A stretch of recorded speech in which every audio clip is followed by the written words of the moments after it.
Court के द्वारा दिए गए मेंटेनेंस के आदेश को एक पति किस तरीके से ख़त्म करा सकता है।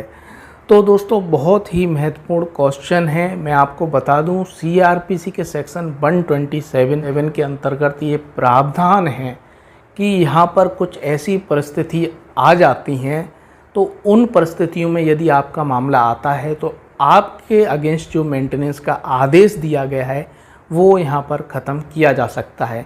मान लीजिए कि मेंटेनेंस का आदेश हुआ और उसके बाद आपको पता चला कि पत्नी नौकरी कर रही है या उसके बाद पत्नी ने कहीं नौकरी लगा ली, तो आप उसका प्रूफ यहाँ पर अपने पास रखें और 127 सीआरपीसी के अंतर्गत आप कोर्ट में मिसलेनियस यहाँ पर दावा दाखिल करें और उसमें बताएं कि किस तरीके से यहाँ पर पत्नी खुद कमा रही है, इसीलिए यहाँ पर मेंटेनेंस के आदेश को रद्द किया जाए। या आपको पता चला है कि पत्नी यहाँ पर किसी और के साथ यहाँ रह रही है, एज आ पति पत्नी है वो रह रहे हैं, तो आप इस ग्राउंड्स के आधार पर भी मैं मेंटेनेंस के आदेश को 127 सीआरपीसी के अंतर्गत यहाँ खारिज करा सकते हैं।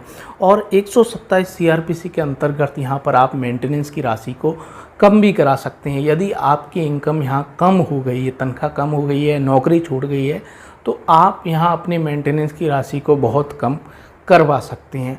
तो इस तरीके के महत्वपूर्ण प्रावधान हैं 127 सीआरपीसी के अंतर्गत।